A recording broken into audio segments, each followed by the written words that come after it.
Irony swam, so this swam. Oh, this swam. Irony swam, so this swam. The more mud I feel, the more mud I see. Welcome back to the Now Morning Show. Our next conversation, we're focusing on a book tour, the Scarlet Book Tour. And joining us this morning is author Scarlet Ibis James to share with us a little bit more about her journey. Good morning and welcome. Thank you, Natasha. I'm so happy to be here this morning. It's a pleasure to have you with us. I'm so quick to say in studio, but of course joining us virtually. But you're here, you're in Trinidad, and you're going to be having an excellent tour, which I know is very much a homecoming for you. How does it feel to bring your stories back to Trinidad and Tobago? I feel so blessed. I feel that this tour is like a homecoming. It's a literary journey that really started celebrating stories of love, memory, and belonging rooted in Trinidad and Tobago. So I'm just blessed to be here. Well, and we're also, of course, grateful for that. Now, before we get into the details of the book tour, tell us a little bit about yourself and your journey, Scarlet. Certainly. So I was born on the island of Trinidad, grew up in San Juan, or Sawa, as we would say, back home. And I moved to the US to join my father when I was 21. But for many years of my life, all 21 years of my life, my father was always in the US and I was always in Trinidad. And that really is what the book Scarlet Birthright is all about: love, legacy, and what our ancestors leave behind. Now, why are these themes so central to your storytelling particularly? Is there any perhaps memory that has triggered you to ensure that you keep that alive and share it? Absolutely. And it's all about the idea that you felt that there was something missing all your life. And sometimes you don't even realize that that is affecting your current existence, that hurt, that almost trauma. And I feel that being born and raised in Trinidad and knowing that many people like me had that story, it was really important for me to couch it in a way that offered grace and redemption to the parents who had to make certain tough decisions and the children who had to learn to love and appreciate the experience that they had.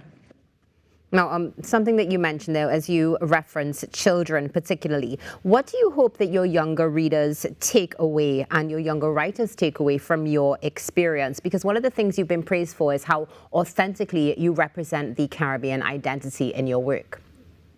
Yes. I want, number one, I want children to understand, and adults as well, with the child within, that what they went through was likely so important to their own story, and that story resonates with others as well.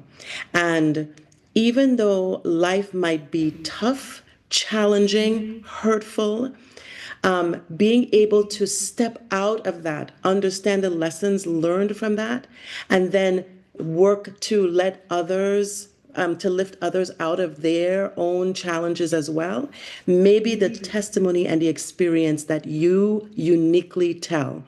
The second thing that I would say, Natasha, is that everyone's story is so important to be shared. I think that the biggest learning that I had coming home was that so many people really felt that their stories resonated, my stories resonated with them, even though it wasn't exactly the same. The spirit and the feelings that were characterized in my book really helped them to move past some of the things that they might have experienced in their life and to know that they were not alone. Something that, of course, is critical, and it's great to be able to take that away from reading to be able to connect with community and, of course, make a lasting impact. Now, one of the things about you, Scarlet, is that you definitely have evolved over time. You have your first collection, Scarlet Yearnings. If you look back to that and you look at what you are bringing to the table now, how would you say, perhaps, very briefly, in a few words, how you've evolved on your journey? I have learned that writing is healing. I have learned that the stories that emerge from me almost make me a channel to deliver messages to the greater world in Trinidad and even beyond. And now that you are, of course, bringing out a limited edition print, it's Scarlet Birthright, What They Left Behind. What makes this edition special to you, and what are you hoping readers take away from this?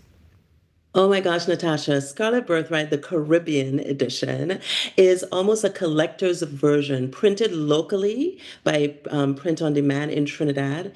It has a special art that I commissioned to really be a gift to my birthplace, and copies are only available while supplies last at Scribbles and Quills and Paper-Based Bookshop.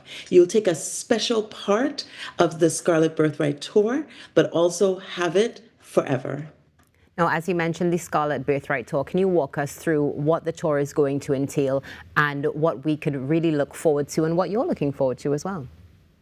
Oh my gosh, that tour was amazing. It started off at Scribbles and Quills in Chaguanas, a lovely bookstore run by Radia Ali. I then went to the Bird and Palm Cafe for the Chapters and Chats book event. Initially, I was only going to be a participant in the event, but it was wonderful in the Normandy. It was put on by Arlene Holman, who does these book talks every 1 or 2 months, and I think those where you get together with readers. But I had an opportunity at that time to actually read my story. And it was amazing, Natasha, to say it in front of a Trinidad audience and really have them tease me the back and forth. They understood the words. There is nothing that I've ever experienced before in my life like that. So that was truly special. And then I went over to Tobago. I went to the Heritage Haven, which is on the Esplanade in Tobago, to make sure that my books are available in Trinidad and on the island of Tobago as well, which has special places for me. As my grandmother lived there, my aunt still lived there. I got to visit family. And also we went to Sure Things, amazing food. Go for the food, also pick up my book there. And then we closed the actual physical live book tour at Paper-Based Bookshop in Port of Spain. And it was just lovely being there with Simone Camps. Her mom was there from the Little Carib Theater as well. Lovely audience. Each event, I would say, had blended storytelling, culture, conversation, and more than just a tour, it was about the Trini community. Something that is so important, and we've seen that throughout your work as well, and even just in this conversation, how important community and collaboration is to you, dear to your heart. Now, for those who weren't able to make the events, you did mention, of course, where we can get the book, but where can we get more information about you and stay connected to you, Scarlet? Thank you so much for asking. Visit scarletibisjames.com. Join the Scarlet Collective. It's free. You will get the first notice of any book talks, giveaways, audio releases. You'll be able also to get links to me from scarletibisjames.com to Instagram and Facebook. And if you read the book, I would love if folks would also leave a review. I want to hear more from the Trinidad readers as well out in the world.